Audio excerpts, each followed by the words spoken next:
So not good news for the Indiana Fever. With about an hour to go before the game, by the time this video's up, well, no, an hour before I go live, an hour and a half before the game, Monique Billings has officially been ruled out. And this is not a ideal section at all.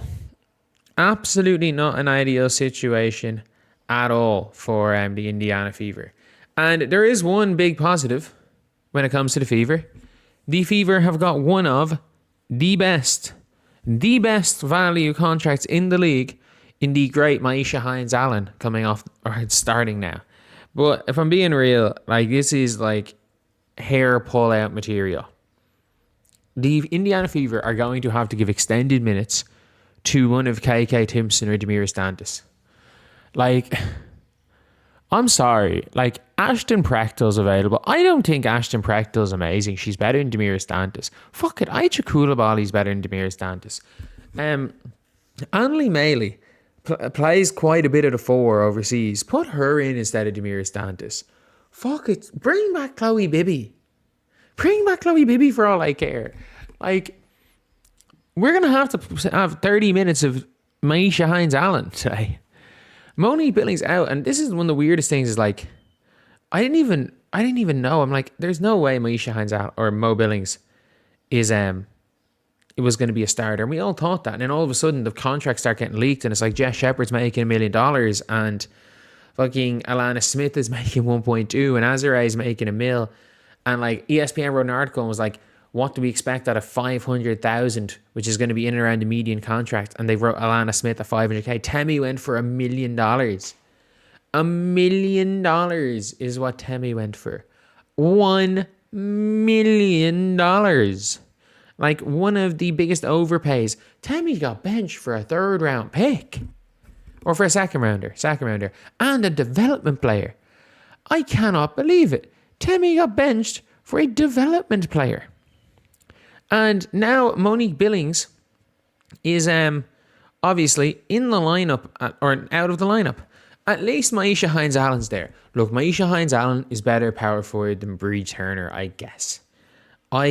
She's a better power forward than Bree Turner. But, like, at least with the wings, when they go small, Sophie Cunningham can guard Alana Smith on the inside. She's not a good enough rebounder that I'm that worried about Alana Smith.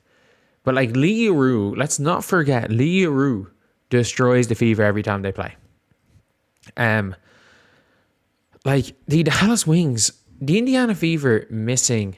So, apparently, Dallas Wings are healthy. Zaza James with a twisted ankle, broken nose, mask Alana Smith is going to play.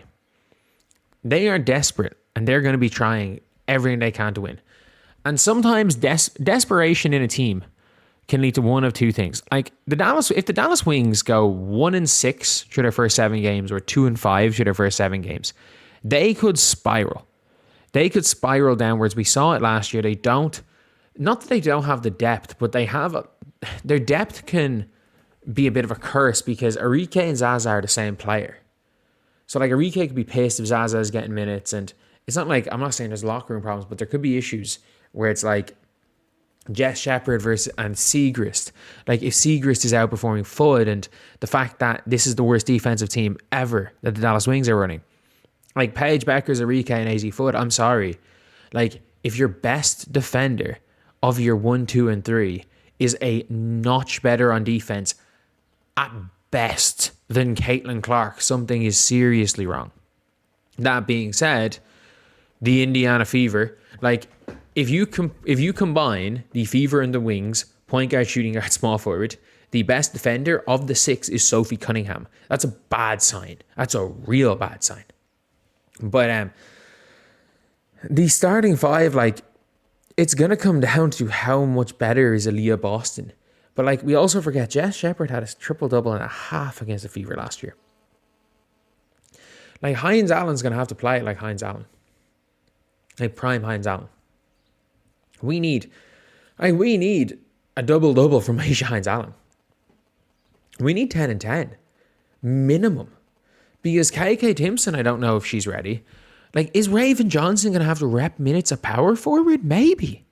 Like, Raven Johnson might have to rep minutes at power forward. The Fever might go ultra small ball and if Caitlin Clark guarding Lee Yaroo or some shit like that.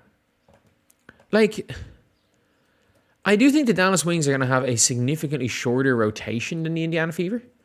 So I think if the Fever hang in this game, they still win this. But like, this is one of those ones where it's like, it's tough. It is tough for the Fever to kind of deal without size because the Indiana Fever have so much guard depth that if Caitlin Clark and Kelsey Mitchell get injured, they don't have to worry because they have too many guards. But like, the Fever is in struggle town without Mo Billings. That's not a good sign. That's not a good sign. Like, we have our bench level small power forward who is starting because, I don't know, the market was crazy. And the Indiana Fever have fucked up every opportunity to get a power forward in a better deal in the past. Or drafting a power forward. Or fuck it, like trying to get a stash power forward or anything to get a competent power forward in. Fever have not done a good job of it. And we've now got our bench levels power forward, who is now a starter, getting replaced by our minimum contract power forward, who at least there's some hatred, and hopefully there's some hatred in her heart for Dallas. Hopefully there is some hatred in her heart for the city of Dallas, Myisha Hines-Allen. I don't think there's any hatred in Myisha Hines-Allen's heart. I think she's too nice a person to have hatred in her heart. But Myisha Hines-Allen, the linebacker, we need her to, she's supposed to be the nicest person ever. We need her to turn into what people just watch her play basketball think she is. Heck, if she needs to start a brawl, start a brawl. Let's not forget. Alana Smith technically cost you a ring. She also won you a ring by cleanly blocking Breanna Steward after Breanna Steward did the cha-cha slide before taking a stupid floater and Alana Smith got all ball. But she technically lost you a ring, MHA.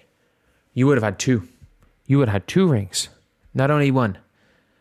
But also, if you're Alana Smith, it's probably personal, being like, well, if Myisha Hines-Allen didn't stink up the finals where she played, maybe we have a ring. But that's something else. But either way, Mo Billings being out is not a good sign for the Fever. It does not bode well for them. I do wish, in general, that the Fever weren't out here with an injury in game one. But shit happens. This team is going to be injured a lot throughout the year. And thankfully, the Indiana Fever prepared by taking in an abundance of guards, because last year it was only their guards that got injured. And I don't know, maybe they think because last year only the guards got injured that, it means only guards can get injured. There's no other logic to what the Fever have done. Like, why is Tori Walker fucking Kimbrough on the roster? See you guys.